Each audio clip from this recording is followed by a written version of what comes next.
gut-brain axis is so powerful. Our guts are our second brain. They are constantly communicating. So one tiny thought or like worry, you're like, oh no, you know. And it got to a point where me and Steve sat down and Steve said, we need to figure something out. What was them learnings you kind of spoke about stopping the trigger of that kind of thought, which can kind of take you on this kind of like spiral? Positive, like, you are going to be okay because you've done, if it's a journey I've done before, or if you're going somewhere, like you just went to this place, let's just have a minute, deep breathing. You just reset your brain just to have a moment, and also to know that, you know what, even if something happens, you're actually going to be okay. Really sad. It was my first proper experience of grief, and 6 months later I lost my other granddad. So while you're dealing with this ginormous like task of being an afternoon presenter and making sure every day you show up, you make it bigger and better, and do the radio a service basically in behind closed doors, I was like, oh, this is a lot. Before we jump into the podcast, can I ask for two massive favours from you guys? The first one being, if you're listening to the podcast, make sure to click that subscribe button. The more listeners, the bigger guests I can get on the podcast to kind of share their stories and break the stigma. And the second favour being, if you're watching this on YouTube, over 89% of you guys have not clicked that subscribe button. So if you are enjoying the podcast, make sure to click that subscribe button. Honestly, it means the world to me, and honestly, I appreciate all your support. Let's jump back into the podcast. Aimee, pleasure to have you on the podcast. For the listeners, could you just do like a little introduction to yourself? Yeah, my name is Aimee Vivian. I am a radio presenter, and if you hear any funny noises during this podcast, it's not me. I have my pug next to me, and she does snore when she sleeps. Is that all right? Yeah, go ahead. I mean, you must be quite used to this. I mean, like, when I interview people, I used to get so nervous. Like, I used to get this like massive like red rash. But obviously being like in Capital FM, you must be quite used to the nerves right now. Yeah, it's weird to say that it's like normal, but it's a different kind of normal, because I think that we're definitely going to go a lot deeper than I generally talk about 1 till 4 in the afternoon. I don't think you really want to hear about Justin Bieber and the Halloween outfits that I spoke about today. I did hear you on another podcast say that you used to talk about like your dating stories back in the day when you were single. Yeah, funnily enough, I've not let my now husband listen to any of them. Just deleted them all off YouTube. Yeah. I know you're married now, so yeah, congratulations. I mean, how does that feel? Does it feel any different at all? It's weird. It's like it doesn't feel different in the relationship sense. You almost just feel kind of a little bit more secure, even though I was never insecure. It's like, it's a real, like, oh yeah, this is my new family unit. And he took on the dogs, so he really is stuck with them now. Is he local as well? Is he from Milton Keynes? Yeah. So we actually knew each other when we were in sixth form. He was the year below me, so we like chatted a little bit. I went off to uni, deleted him from Facebook because he didn't turn up to my 18th birthday. Oh wow! Didn't speak to him for 10 years, and then he re-added me on Facebook, basically. Nearly 10 years to the day since our previous conversation. God, that's like it, yeah. Amazing. I mean, I always love with the guests, obviously, to kind of go back to kind of like their childhood and kind of where you was brought up. So obviously, growing up in Milton Keynes, I mean, how was that? Was it, for me, it feels like, is it quite exclusive, like a quiet town? It's not quiet, but there is a point that you get to in your life where you go, oh, that person knows somebody who I know. It's very much like that. But yeah, I mean, I love it. And I know everyone's like, oh, Milton Keynes rubbish, but I personally love it, okay? I now live like just outside Milton Keynes, but I grew up in Bletchley, went to school around here, and yeah, loads of my friends are from here, so you just get used to it. You get used to all the roundabouts. I was going to say, have you still got all like your childhood friends? Have they all kind of stayed in the area? Yeah, so got like, funny enough, there's like 5 of us from sixth form. We're all still like in a big group, and 3 of us out of the 5 got married this year. So yeah. Oh wow. I bet the other 2 like this pressure on. I feel like that's happening in my group. Like you hit like 30, I've hit 30 now, and I feel like everyone's like getting engaged or getting married, and it's just a bit like my girlfriend's like, oh, so when's it happening? I'm like, Yeah, all the pressure, like.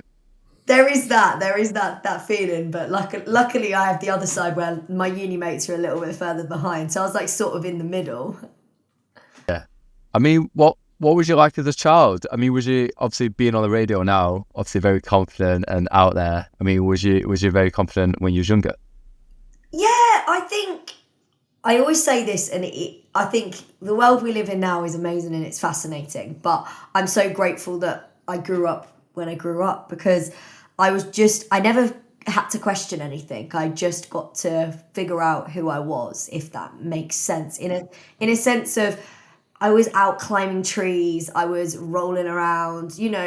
My grandparents had like a small holding, so they had like cows and like that kind of thing, and like only a few, literally it was like small, and I was just always out. Like, it's gonna sound really weird, but like, being honest on a podcast, there's like pictures of me as like a 4-year-old just naked holding these like horses that my gran had, like, and I just used to love being outdoors and being with animals. And when I was in junior school, I got bullied really bad, but I look back now and I think that made me so resilient to almost, you transfer those skills that you learn. So I got bullied, so now I was so resilient in like getting my job as a radio presenter. I never gave up, and I'm sure that's where it came from, that I was like, I am not going to let these bullies defeat me. It's weird it kind of stems down from that. I get it in the sense that, like, in school I wasn't very academic, so it was always like, you can't do this or you can't do that. I mean, what was that experience for you? Mentioned there bullying. What was that kind of experience growing up? It obviously must have made a mark in your life at that age, right? Yeah, like when you're 10 years old and you're being called the itchy kid because you've got eczema, and your mum sends you to school with a big pint of Diprobase in case, and it wasn't awful, but it's not very nice. Like, no child is ever going to say it's nice, but it does teach you. I went home and my mum and dad were like, oh, we're so sorry, but then my dad was like, just, that's not true, and that's not what people think. And it taught me to like understand that other people have their own things going on. I think sometimes we're so quick to, bullying's not nice, but I always think there's always something going on with the bully to make them a bully. Yeah. I mean, I think it's even harder now, obviously with kids and social media. For me, it was like Facebook. I remember that getting like introduced when I was like year 9, year 10. Yeah. There wasn't Instagram, obviously. Definitely not TikTok. I mean, was that the same for you? There wasn't really the pressures, like you say, of social media. Yeah, I mean, I was that person at 16 years old, sat on my floor when you just got your laptops, but you had to plug in. So you'd sit on the living floor in your parents' house, like plugged into the dial-up on MSN. Yeah. I mean, they wouldn't even know what that is. Like dial-up, where it's like makes a little sound effect before it connects. It. Exactly. I mean, you mentioned there, obviously, like animals. I mean, you love for animals. Is that kind of come down from your dad, would you say? Because he's a love for bulldogs. Yeah, from dad and his parents. Like they're the ones that had like the little bit of land with. So when my dad was younger, he like had 3 pigs, and his brother had 3 cows. That's why I'm like, literally, there was a few of them, and they just had them, and they had so many different dogs over the years. And I'd be, like, I'd go and stay with my grandparents. They moved to Dorset when I was 6, but I'd go and stay there every holiday without fail. They had chickens, and I used to, like, my grandmother will tell you, like, she used to find me in the house, and I would have gone and got a chicken out of the chicken coop, and she'd come in and be like, what are you doing? Oh, it wanted to watch this TV show, and I'd be sat there like with this chicken on my lap. Like, I don't know what it is. I just always been around it. And yeah, basically I ended up getting a bulldog because I knew it was the only dog that my dad would let me get. So that's what I got. Would he not let you have dogs in prior to that? Well, my mum was allergic, so it was a bit of a thing. And then one day I'd come back from uni and I was living with them, and I was like, I'm going to get a dog, I've decided. It must have been quite a fun childhood, obviously, being surrounded by animals like all the time. Like, yeah, it was really fun. They like surrounded by animals on that side, and surrounded by cousins on the other side, like my mum's side of the family. That was our life, basically. I mean, so you've got Daisy. So Daisy was the first dog you had. I mean, what was the story behind getting Daisy? So I I heard actually you got was it quite a sad story? I heard. well, we went to get the bulldog, and she was the last one, and no one wanted her, basically, because she was the runt of the litter. So we obviously felt sorry for her. And then the person who had them, unfortunately, her cousin had a litter of pug puppies, and somebody tried to steal them, basically. And this little pug she'd been poorly, so nobody wanted her, and we basically ended up with the 2 dogs that no one wanted. And I went to get one, and I ended up with 2. But now I wouldn't be without them. They're like my 2 Oh, best. I thought you got them at like different times. I didn't realize you got them together. Yeah. So and they're actually born a week apart, so they'll both be 10 in February.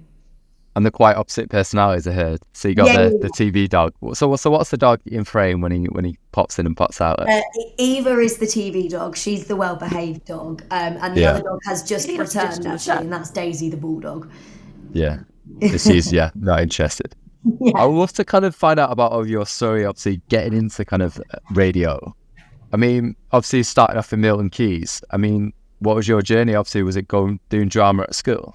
Yeah, so I never knew what I wanted to do or who I wanted to be. When I was at school, I never knew what I wanted to do. I wasn't one of these kids that was really good at maths or really good at science or I just kind of just floated along, and I basically got to doing my GCSEs, and I did dance, and then I got to my A-levels, and my parents were just like, just do something you love. So okay, I'll do drama, and I was still dancing. And get to uni, I come home and I'm like, everyone's going to uni. Should I go to uni? Not really thought about it.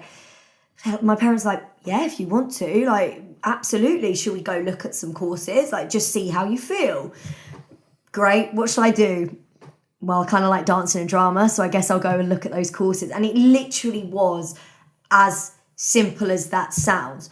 And I'm so grateful that my mum, bless her, because I wasn't the kid that just got it at school.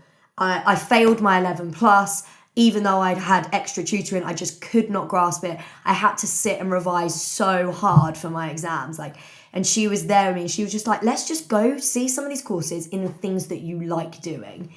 And so I got into Surrey Uni to do dance, and that's basically where I found presenting and radio, because I had so much free time that I was bored, essentially. And so I joined the student union and was like, oh, can I do student radio? And I loved it so much. I just felt like I came to life on the student radio. And when I moved back from uni, a lot of my friends were still away or had moved abroad for a year. And I volunteered at MKFM. It literally just been set up. So I was working in my day selling pat testing for my dad's business, doing that. And then I'd go to volunteer at MKFM in the afternoon. And I did that for nearly 3 years before I started on Capital. I mean, that's amazing. I mean, you mentioned there about your family. Are they always kind of push you to kind of do what you love? Yeah, in a really positive way of just be who you are, love what you love, and that's okay. And if you love something, you're more likely to succeed in it. Succeed, yeah. Yeah, my parents have always kind of like done the same. You kind of mentioned when you walked in that studio union, and obviously you was doing the kind of radio shows there. I mean, did it just like click straight away, that kind of passion for radio? Yeah, it was like, without sounding cheesy, it was, oh, I think I'm all right at this. Like, I really enjoy this. And we used to, as part of our course, obviously, because we were doing dance, we'd have to put on shows and things. And I don't know now how I got away with it, but I used to be like, I don't really fancy dancing because I've realised I can only do contemporary dance. And all my friends were doing contemporary dance, ballet, African, that.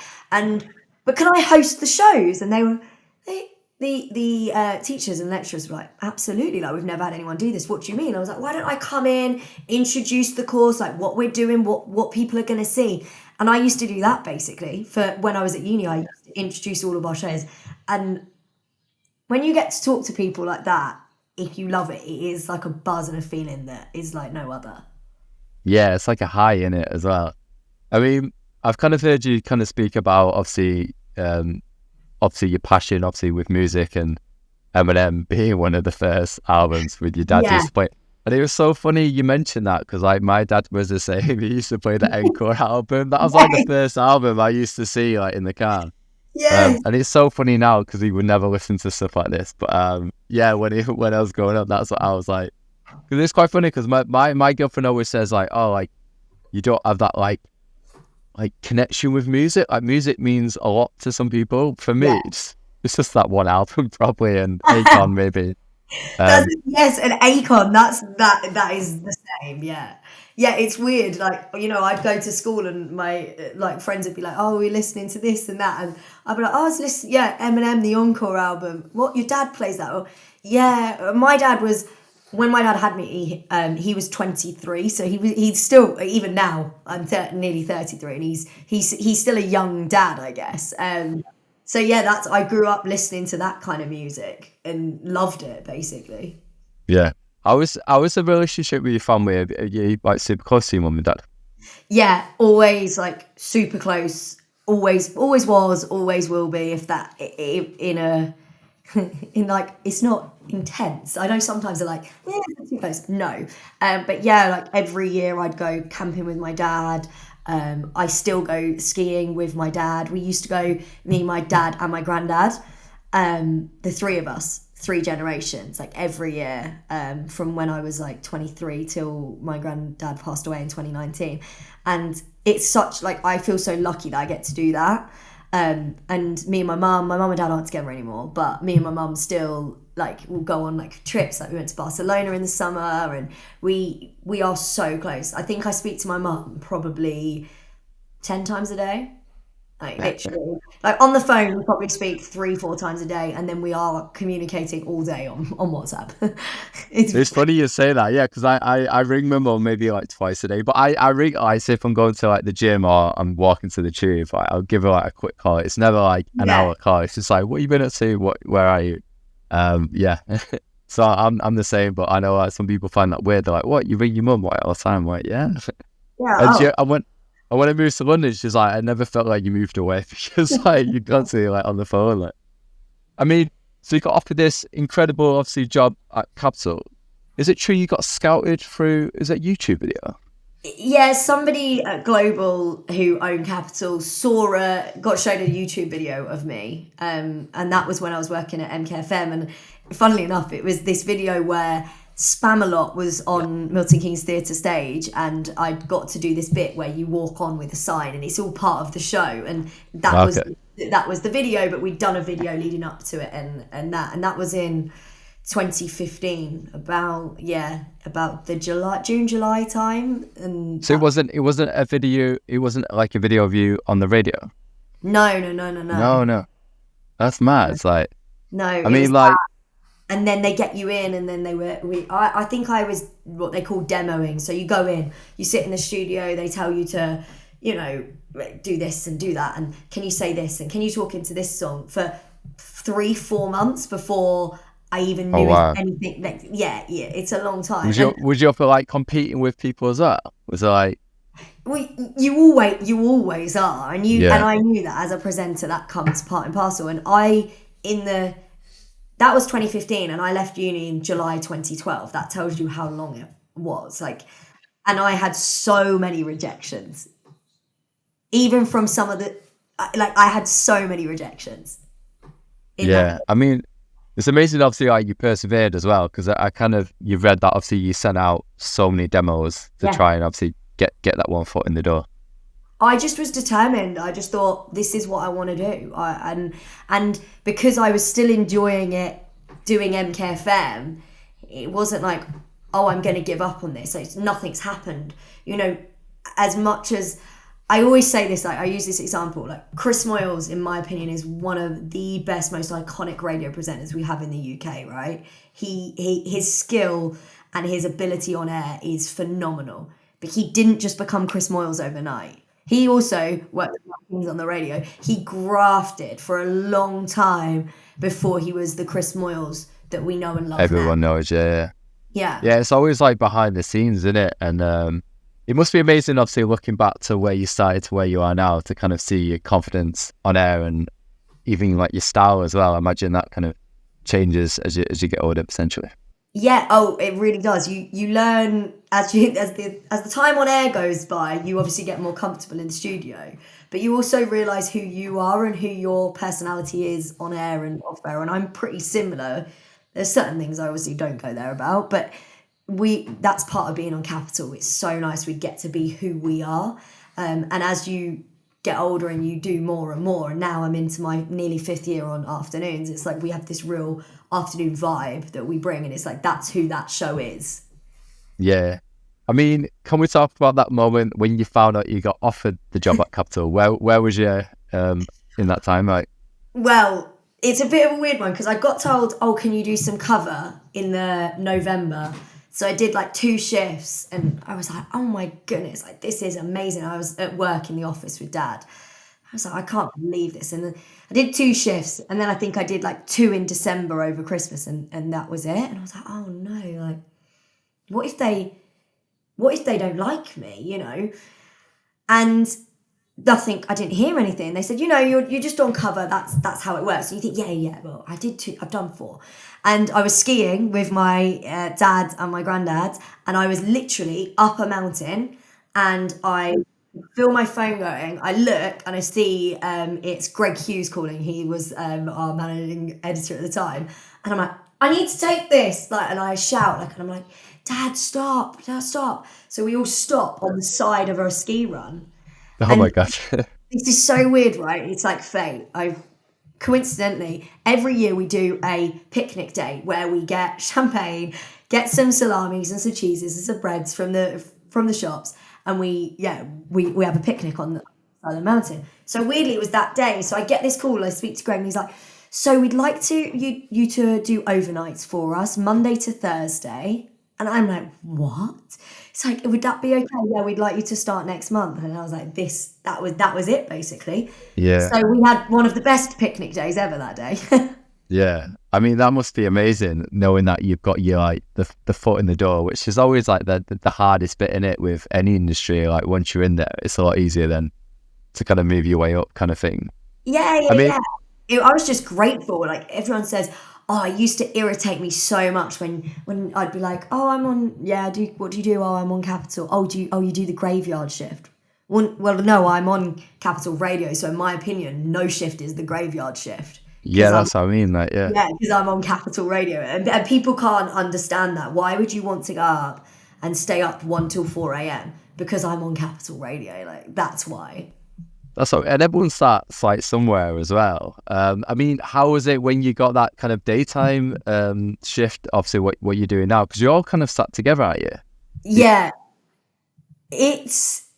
I'll be really honest. It was getting the daytimes in 2019 was where I experienced one of the best moments of my life and the worst moments of my life, because I started in the January. And in the March, I lost my granddad, who I went skiing with. Like, it was like quite sudden. Awful, yeah. Really, really bad. I was really sad. It was my first proper experience of grief.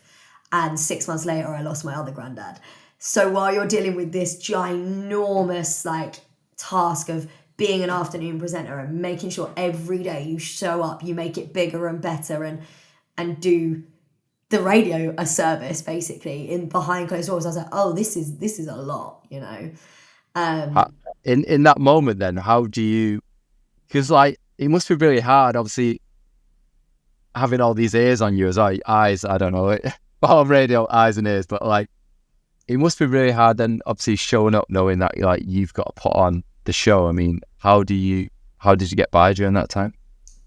Because I can't explain it any other way than saying that it's like therapy. When you walk in the studio, you just feel so much lighter, and you're there to do a job, but it makes me feel so good getting to make other people happy. And when I speak to, one of my favorite things is when we do like a competition or a call, and we call, I had like a couple on today, and I randomly said something about why is everyone wearing sandals in October, and then people are texting in, well, I'm wearing trainers and I'm wearing this, and oh, David and Jane were wearing wellies, like, and it sounds so silly and so simple, but it's like it's so enjoyable getting to speak to people that that's all that matters in those moments. In those 3 hours, I get to forget about whatever's going on in Aimee Vivian's life outside.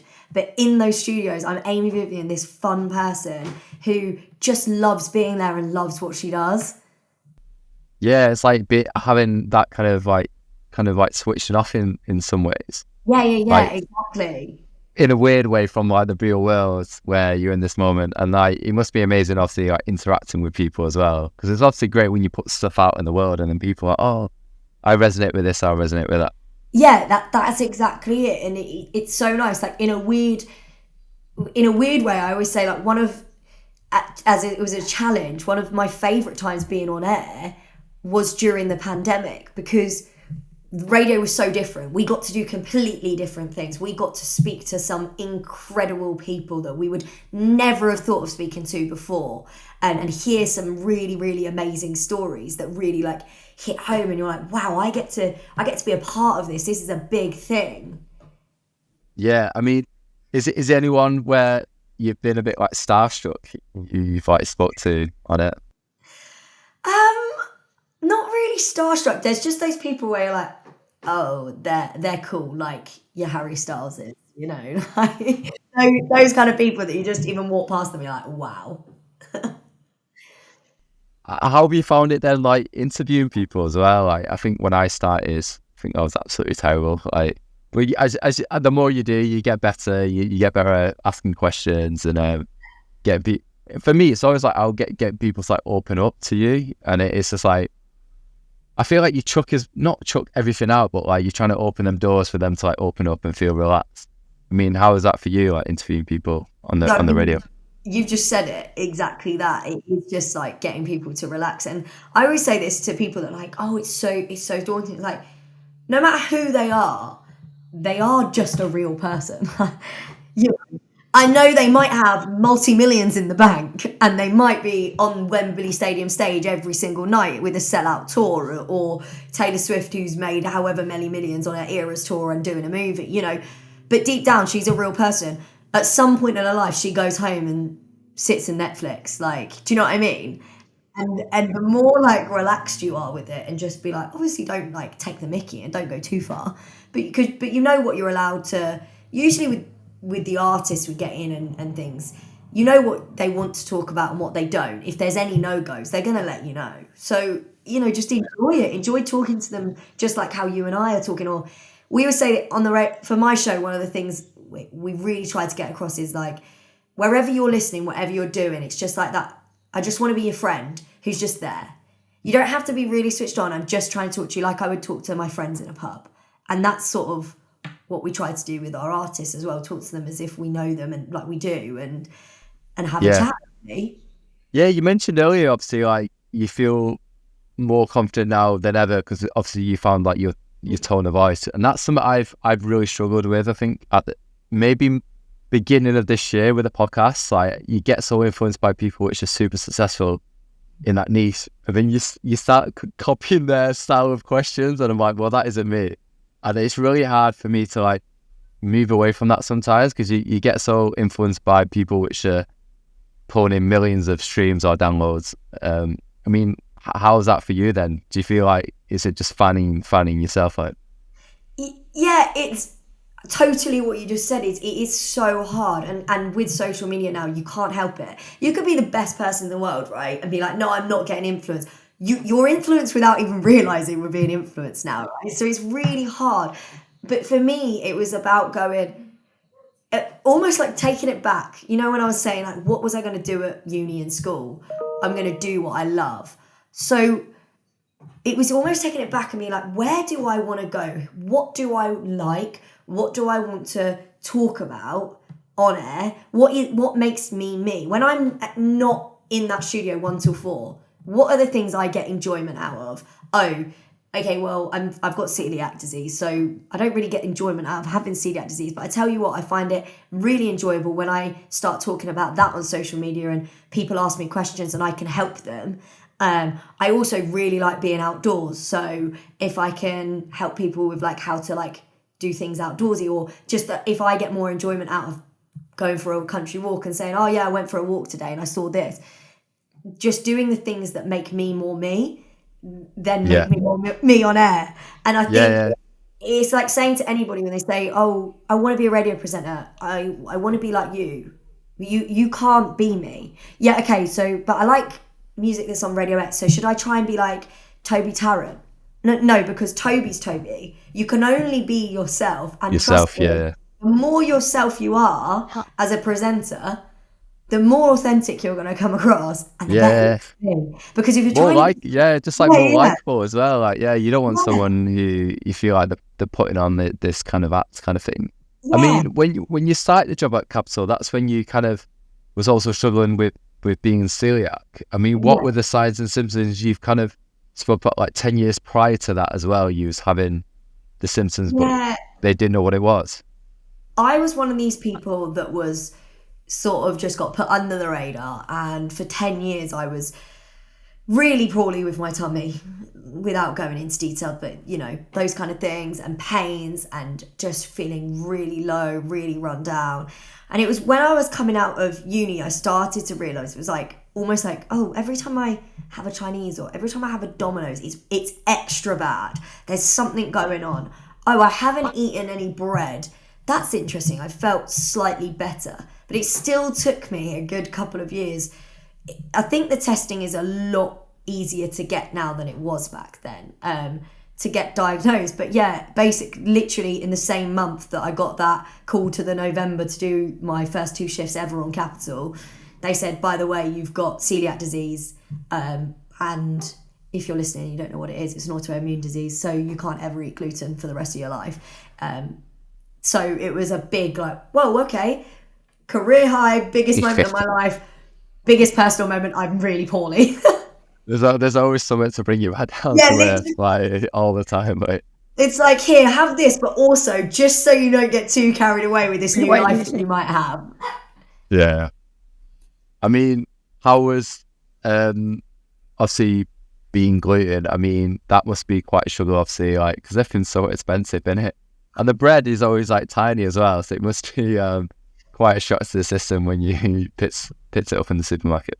Yeah, now I'm 8 years in, I'm like, okay, if I can tell anyone that's about to get diagnosed or going through the process or anything, like, don't panic, because the first day when you go, like my mum, bless her, my mum's a superhero, right? And I never forget that first day. She said, it's fine. We went to the supermarket. She buys all of these, like we go to the free from aisle, and I'm panicking. This bread is the size of my hand. It's so small, and it's falling apart. That would stress me out. Like, yeah, I eat so much bread. Like, I'm so bad for like bread. And garlic bread is like my worst. Like, I can't live without garlic bread. I must go through like 2 weeks. Yeah, I'm surprised I'm not fat. Like, because I eat so much of it. Like, I'm like, I couldn't eat it outside, only in the house in my safe zone. Yeah, in your comfies and stuff. But yeah, you do go, oh my goodness. But then you kind of get used to it, and you realise that it's not that bad, and there are so many alternatives now. Even if you do eat just the basics like pasta, bread, that kind of thing, the gluten-free versions now compared to 10 years ago are so much better, so different. Would you have you always been quite confident then, like speaking up about being celiac? Because I had someone on the other day, Sophie Montague. She just happens to be a radio host as well, which is quite funny. But she was like saying like she just wasn't that confident. I mean, have you always felt empowered to kind of speak up about it? No, not at all. I guess because I experienced both things at the same time. I was learning how to do national radio. At the same time, I was learning to change my whole lifestyle. And it is a lifestyle change, because you can no longer just grab lunch on the go. You can no longer just go to any restaurant and order whatever you want. You can't actually go to any restaurant anymore, because even if they offer you something, it might not be safe. Like you've got to be so strict. And it took me a long time to get into that. That was my priority outside of the studio of getting on board with it. But inside it was radio, get good. And maybe sometimes now I look back and think, oh, I should have spoken up about it more. Like, I should have been posting on Instagram so much sooner, but I didn't. And maybe that happened for a reason, because now I've learned so much more about celiac disease and about gut health and, you know, my IBS, and I can actually talk to people a lot more confidently than I would have been able to do when I first got diagnosed in 2015. And it must have been obviously amazing, obviously meeting Charlie as well. Yes. At Capital, and obviously she being celiac. I mean, what was the story behind finding Charlie's celiac as well? So Charlie Powell is one of our presenters on Capital Dance, and just one day I was making lunch and she was in for a meeting and she was like, "Wait, are you gluten-free, Aimee?" And I was like, "Yeah, why are you?" And she's like, "Yeah, I've got celiac." And I said, "I've got celiac too." And then you'll realise that whenever you meet a celiac person, that's all that you want to talk about for ages, and we tell everyone that we're gluten-free and celiac. And that basically was it. And it was just so nice that we'd say, "Oh, have you tried this restaurant?" And, "Oh, have you been here?" Or, "Have you seen this is now gluten-free?" And, you know, "Have you tried this brand?" And that's always really nice. It's nice to have that clip with someone who kind of understands it as well. Yeah. I mean, I was going to say with your husband, I mean, was he aware of obviously like celiac when you guys met? Yeah, he was. Obviously, he didn't know what it was, but bless him, like, he was an absolute legend. And now I'm like, if you're celiac and you date, without bragging that this happened to me, but now I'm like, here's my top tips. Don't date anyone that doesn't do this for you, because you want them to go out and have checked the restaurant is celiac safe for you before you even get there. And when you get there, you want them to be like, "Can we have the gluten-free menu? Oh, can we just check this is definitely going to be gluten-free?" Because sometimes it's really hard when you're first diagnosed, just speaking up in those situations. You almost feel embarrassed, like saying to the waiter when the food's brought, "Are you sure this is gluten-free?" But I have had it so many times where they go, "Oh, so sorry, no, we've given you the wrong dish," that, like, you know, so it's better to always check. But with Steve, he was always great and is always great at always checking for me in the restaurant. It's so important as well, because you Yeah. want your other half, like, even if you're single and you're on dates, and I've always said, like, look, if someone doesn't take, obviously mine being a nut allergy, I was like, if someone doesn't take my allergy seriously, then also I'm not going to see that person again, you know what I mean? Or if they're going to eat nuts and risk it, like, it's so scary. I mean, how has that experience been in restaurants? Do you find that restaurants are becoming more understanding about like celiac? I think some are, but I think there's a long way to go with not just celiac, but with allergies in general. I don't think that they are taken as seriously as they could be. Like, when we're talking allergies or celiac, and everyone, the annoying thing that everyone says, "Oh, you'll be all right if you just have a little bit." It's like, you might think that because you don't experience it, but if I end up in hospital, like, are you okay with that? But they don't, like, there's not enough knowledge to know that that's how serious this thing, like, this could get. Or, like, you've got a nut allergy. If you're not, we all know, like, how severe these allergies can be. And I think sometimes there's such lack of awareness that we've got to start. That's why I talk about it now, because we can talk about it, and we shouldn't be ashamed to say, "No, do you know what? If you cook that, if you're telling me that those chips are gluten-free, but you're cooking them in the same fryer as everything else, I'm going to speak up and tell you, no, they're not gluten-free, and you shouldn't be advertising them as gluten-free." Yeah, because I had someone on the podcast the other day where they kind of spoke like low gluten, and it's just like there's obviously like a massive like lack of awareness there. And I've always been like, look, if they don't take it serious, like, there's no way I'm gonna like eat their food. Or if they just kind of fob me off, which some people do, and it just like infuriates me. It's like, well, so I'm not gonna eat here now. Yeah, exactly. I mean, I was literally at a restaurant the other day, and they were like, "Yeah, this is it's kind of gluten-free, but, like, it does have a bit in it, but we cook it at such high temperatures that we burn the gluten off." I was like, "No, like you can't burn the gluten off." And it's frustrating, but what I do in those situations is go, "Okay, no worries, I'll just stick to my drink, thank you." And I'll sit and have the meal with everyone else, but I won't eat anything, and I'll go and get myself something else, because I would much rather have to go and get an M&S gluten-free sandwich at the end of the night and not be poorly than go, "Oh, yeah," and be a little bit embarrassed and go, "I'm going to eat it because I don't want to say no because I'm out," and then end up in absolute agony, potentially, like, going to hospital.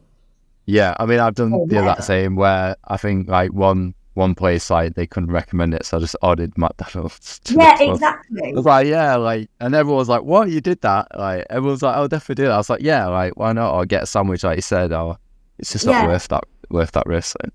I think part of the problem as well is that everyone has such different reactions. Like for celiac disease, just because it's to do with your gut doesn't necessarily actually mean that you're going to have gut symptoms. Like one of the symptoms of celiac disease for women, which everyone will be like, what, is reoccurring miscarriages.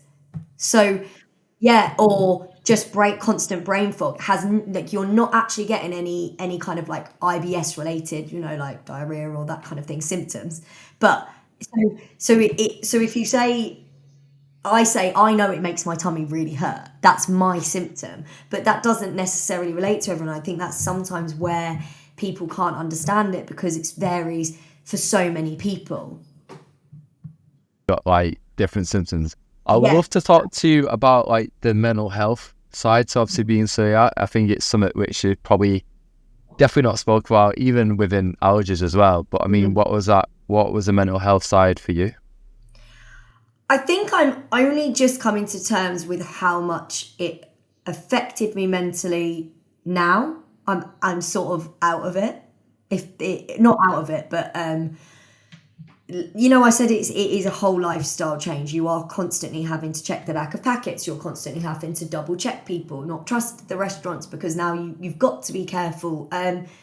It plays on your mind. And for me, where I'd had symptoms for so long beforehand, my life became, where's the closest toilet? Can I get on this train because of the toilet situation? Oh no, I can't get on that one because that toilet is in amongst the train carriage, whereas the Avanti trains have like their own toilet. Like that is, and Yeah, it the became extremes. so Yeah, embedded in my brain where it became almost subconscious of like constantly thinking of it. As soon as I felt the tiniest twinge in my tummy, which everybody would experience, like it's just you processing your food kind of thing, I would panic, and automatically that my gut then sends a signal to my brain, and my brain sends the signal back to my gut, and because it's happened, it goes panic, panic, panic, panic. Now I'm suddenly realizing like I've had to do a lot of work to go, okay, and it really it really can affect you mentally. And like what I've learned now is to say to people, it's okay, just take a minute, just stop, don't panic, it will be okay, like you will be okay, and just repair that kind of that connection a little bit of, and explaining to people and talking to people. And the more I've become not embarrassed to say, oh no, I'm not going to eat it, weirdly the better my mental health has got because of it, because you aren't ashamed, and then you're not worrying, oh god, I'm going to upset them because I'm not eating their birthday meal out. It's a challenge, and it's a balancing act, and that is mental health, isn't it? Some days you have good days, some days you have bad days. And with celiac disease, I just encourage everybody, just talk to everybody around you as much as possible, because that's going to make you, that will make you okay in itself. If everyone around you is supporting you in this bubble, it will be brilliant. yeah, because I've struggled a lot with the anxiety, more so kind of like eating out and just like I may have an allergic reaction. And the amount of t-shirts I've ruined because I'm constantly like pulling the net kind of line down to see if I've got a rash on my body, and it's really hard to, like you say, sometimes to calm your body down in that situation.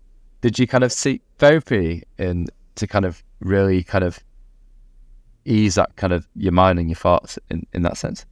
Yeah, so it got to the point where other things had been going on as well, like last year, 2 years previous, and I literally, it wasn't my celiac disease at this point, that was controlled. It was my IBS and that signal gut-brain axis. Like I couldn't leave the house. Any plans that we had basically were ruined because I got a bad tummy. Or I needed to go home early because I got a bad tummy. I was at a wedding and I got a bad tummy halfway through because I got so used to having a bad tummy that any big event I'd go, oh, I really hope I don't get a bad tummy. Oh, I wonder if I do. And I'd go, no, I'm going to be fine, I'm going to be fine. But the gut-brain axis is so powerful. Our guts are our second brain. They are constantly communicating. So one tiny thought or like worry, you're like, oh no, you know.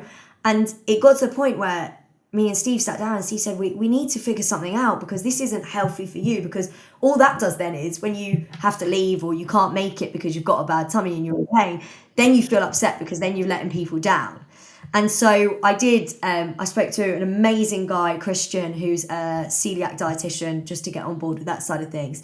And then I spoke to an amazing doctor who's a specialist gut-brain psychologist. Her name's Alexa Duff, and she was just incredible at like talking about, that's how I can talk so like openly now about this gut-brain axis and how it's communicating, and how just that one little thing in your mind that says, oh, are you going to be okay, then triggers a panic of maybe you're not. And just repairing that really, and openly talking about other things where I was always thought, oh, I'm strong, I can deal with life stresses, and you know, like the grief side of things. Like, because I did radio, it was hard, but I was having such a good time. It just kind of like, I was just fine. And I think I only dealt with a lot of things in the last year to go, oh, okay, and now I can go out and I haven't had a reaction for 2 and a bit months, which to some people would be like, what? But, you know, my friends were saying to me, we'd be booking weekends away and my friends are going, are you sure? Do you think you're going to be okay? Because you're not, and I'm sitting there and I'm not myself when I'm there either. And that's the thing with therapy. You really get to, you notice patterns that you don't even realize you're doing yourself. And by untangling it, you can kind of rework it and put it back together and put the jigsaw back together, basically. What was them learnings you kind of spoke about, stopping the trigger of that kind of thought, which can kind of take you on this kind of like spiral? So what is it you kind of tell yourself now when that thought kind of pops in mind? Positive, like, you are going to be okay because you've done, if it's a journey I've done before, or if you're going somewhere, like you just went to this place, let's just have a minute, deep breathing. I have it's called emergency calm. It's 5 minutes of a woman talking. She says, deep breathe. You just reset your brain just to have a moment. And also to know that, you know what, even if something happens, you're actually going to be okay. And in those moments you go, oh yeah, I am going to be okay.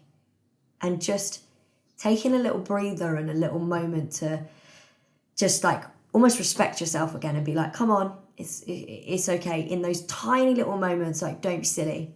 Okay. And even if something happens, sometimes with me, it was like, even if it was happening, I almost was making it worse because my brain was in like, oh God, that's it. I'm done. I've got to go home. How do I get home? What's going on here? You know, because you spiral and you just can't enjoy the evening, or if you're out with friends, it can. And now I'm very much like, okay, this is happening, but I'll be fine. What do I need? Okay, if I have a bad tummy, okay, I need to get myself something. I found, weirdly, this is just my thing, and this is what you learn. Okay, I need to get myself a little sugary drink and some water, give myself half-hour chill, and I should be all right. Those like little processes of, I like take the dogs for a walk every day. That is my therapy. I will sit if I feel a bit stressed, and I will just stroke the dog. I'm like that guy in Austin Powers with his cat. Yeah, with the cat, yeah. Okay. And do you use like any apps as well? Yeah, I use the Calm app for like the meditation side of it. And every night, one thing Alexa taught me about was like putting good routines in, and which was quite hard for me in that my life is quite varied. Of even though I do radio 1 till 4, if we're doing this, say now this evening, or what if I've got to go to an event in the morning, or we're going to a film screening in the evening. So there wasn't that regularity, but trying to get a routine in as many days as possible of getting up at the same time, going to bed at the same time, not looking at your screen as much. I know it's silly, but that is good for your gut. Listening to a sleep story, not just being on TikTok all night, is good for your gut. You must and I think it's so hard. Like, I struggle to like switch off, and I keep saying I need to do like calm, or there's mind as well, I think. But because someone told me about one the other day, and I was like, I need to do this, and it's just through having conversations on nights out. I'm just speaking with another guy, and it was a friend's birthday, and the next day we all went out for drinks, and he was like talking about his mental health, and he was saying, oh, I use this app and it's like really helped me. Like, Yeah, I find it like I find them really good and of like one thing, you know what you were saying, I struggle to switch off. I still do. But I almost like allow myself now. I'm just like, okay. And one thing Alexa taught me was, you know, in the middle of the night, if you wake up, I was really bad for, I would be able to, I'd struggle to get sleep and then I'd go to sleep. There was so much whirling around in my brain. I'd wake up and it was going round and round. She was like, in those moments, don't just lie there. Like, get up, go make yourself a drink, go read a book for half an hour. Like, so that you almost trick your brain again. You go, right, okay, we're resetting and we're going to go again. And so then you take yourself back to bed and you go, okay, sleep. And you're more likely to get to sleep quicker than if you were just laying there and letting everything go round and round in your head. It's weird, that, isn't it? When you get in bed, Yeah. you finally want to relax and it's like, Yeah. oh, you need to do this. Like, I find it like, because I used to work on the podcast like most nights, to be honest, about 9 o'clock. And then I have the hour then just to try and like chill out or just watch Married at First Sight. That's the new show at the minute we're watching. Yeah. But it's hard, isn't it, to just try and have that time for yourself just to kind of switch off and Yeah, and I used to think I was like absolutely fine and I was brilliant and I just had a bad tummy and that was the problem. And then now I'm like, oh my God, I can't believe I used to go out and was poorly all the time and didn't feel myself all the time and just was like, la la la, it's fine for so long. Yeah, you just get used to it though, don't you? Like, you know, like you mentioned there with the toilets, like you just get used to like getting into that routine. But obviously now you've got a diagnosis, you can actually enjoy it. I mean, I just kind of want to end the podcast on what advice would you give to any people with celiac listen to this? 1, don't panic if you've just been diagnosed. 2, most importantly, talk about it. Tell as many people in your circle that you've got celiac disease and exactly what that means. And 3, when you're out, like, don't be embarrassed or ashamed to say, like, really ask questions. Do you have separate fryers? Is it a separate area? What's the risk of cross-contamination? If you are celiac, even if you don't have symptoms, one tiny grain that can't be seen by the eye can cause damage to your gut. So we do have to be really careful. But if you ask the right questions, you can make a judgment. And most times, 9 out of 10 times, you go, oh, okay, yeah, they know what they're talking about. And probably most celiacs have researched that restaurant before they've gone there anyway. But if you don't feel safe, just say no. If there's even because I used to do that and I'd be like, they'd say, yeah, there's like, obviously we cook in the same area, but your meal's gluten-free. And I used to think, oh, that's fine. And then I realized that I was saying that was fine. And in my brain, that brain was going, is it going to be fine though? What if they like you start questioning it then, or like doubting it. If they've accidentally sprinkled breadcrumbs and you haven't realised and you've eaten it. And then by the time I got home, I'd given myself IBS essentially because I'd panicked myself subconsciously. And now I think if there's any moment where I'm like, no, I'm not sure. Okay, thanks so much. I'll just have a drink. Yeah. I forgot to ask earlier, what was your reaction when you did speak about being celiac on Capital? Like, did you get lots of messages? Everyone's just like, I always talk about it now on air if ever we're talking about food. I'm like, oh, unless it's gluten-free. So I think it's becoming a thing. But yeah, everyone's so positive, and that's why now, you said earlier, like, have you always used your voice? No, but that's why now I'm like, I want to be able to use my platform, like doing things like this, to be able to talk about it and say how, you know what, it's cool. Let's be a cool little celiac gang that if you've got, or allergy gang, because celiac's not an allergy, it's a disease, right? But unfortunately we all get put in the same thing. But let's spread the word, let's get as much information out there. And I can only tell you my journey of what I've learned and what has helped me through the process. But if that helps just one person by listening, like, say, to this, of like those techniques of like helping with your brain and like when you go out to a restaurant, brilliant. That's amazing to me. Yeah, I think it's so important, like you say, like the mental, like health, like implications. And like I've said earlier, like for me, like just reading about it on the news just gives me a panic attack. Like someone actually sent me a message earlier, which is nice, but the message was like, oh, this chef who's got an allergy has just died. I didn't understand why they want to send it to me, like maybe for me to like share it on the story, but I've done this before. Then I get people like, oh no, that's going to give me anxiety, and I was like, yeah, it gives me anxiety. So like, I stopped sharing that kind of content now because it just, I don't want to like make everyone else like panicky, like, you know, the anxiety increase it. Yeah, I know, I do totally get it. And you've got to, I think in those moments, you've got to kind of be like, oh my goodness, like that's really sad. But try not to go into panic mode and be like, well, I'm going to try, like we can't control. One of the things I learned is from talking and having therapy is I'm quite a bad control freak. And I never realized, I never ever knew how bad, like I never even, if you'd have told me 2 years ago, you know, you're a control freak, I would have got well aggy with you and been like, no, I'm not. But I am. Like and that's part of my thing was knowing, and anything out of my control made me panic and made me anxious. And anxiousness causes IBS, right? And so you kind of like set yourself, that spiral goes, and now I'm like, oh, okay. Now if I'm out of control, I have to tell myself, yeah, but I can't control that. So therefore that means I cannot do anything that's gonna like change the circumstance. I can do I can control what I can control. So if like I'd be the same, you get sent that, and then now I'd be like, oh, that's really sad.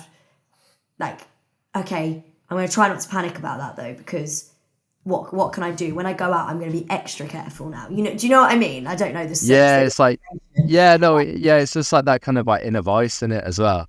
I mean, I keep saying I'm going to end it on this question, but no, it's fine. There's one last one. I would just want to talk about the wedding, and obviously finding gluten-free food at the wedding. Was it quite hard to find a supplier to like do the gluten-free food? Yes and no. I kind of knew what I wanted to have, and so I knew that they were going to be able to do it gluten free. So we had a marquee in a garden, and we got a hog roast basically. So hog roast is gluten free minus the bread bun, and we had loads of salads. And I just spoke to the guy in loads of detail and said, like, you know, I've got celiac, and there's a couple of other celiacs come in, and we had all of the salads were gluten-free, everything, so that there wasn't any possibility that you'd get the wrong salad if you couldn't have it. And I think this is the thing, some people turn their nose up and they're like, oh, they're gluten-free. It's the same food, like you just haven't realised. Yeah. And obviously then they had the gluten-free buns, which were plastic wrapped, kept on the other side and separate to everything else. And the people that wanted it went and got that, and yeah, it was so good. And we had a cheese board. Thanks, Nance. It's not. They sorted me out with loads of biscuits, and we had a big cheese board for the evening. And I was like, for me as a wedding, like as a guest, basically, I've decided I can't go to weddings really because I don't unless I really know those meals are gluten free. Or they might not be celiac safe, so it's going to stress me out more. But for me, at my own wedding, I was like, brilliant! I can do a gluten-free cheese board, and I was just like living my best life on the dance floor with the cheese and crackers, and it was amazing. Yeah, you enjoy it, just embrace it. Yeah, exactly. I've absolutely loved having you on, Aimee. If anyone wants to kind of follow your kind of celiac journey and being on capital, would you like to share your social handles? Yes, at Aimee Vivian on TikTok and Instagram. Oh, why did I say TikTok first? And it's AIMEE because people tell me that I spell my name weird and they can't find me. So yeah, AIMEE Vivian on Instagram and TikTok. Follow me, see all the things, and my dog might be featured at some point. I'll make sure to take a look out for it. But no, it's been absolutely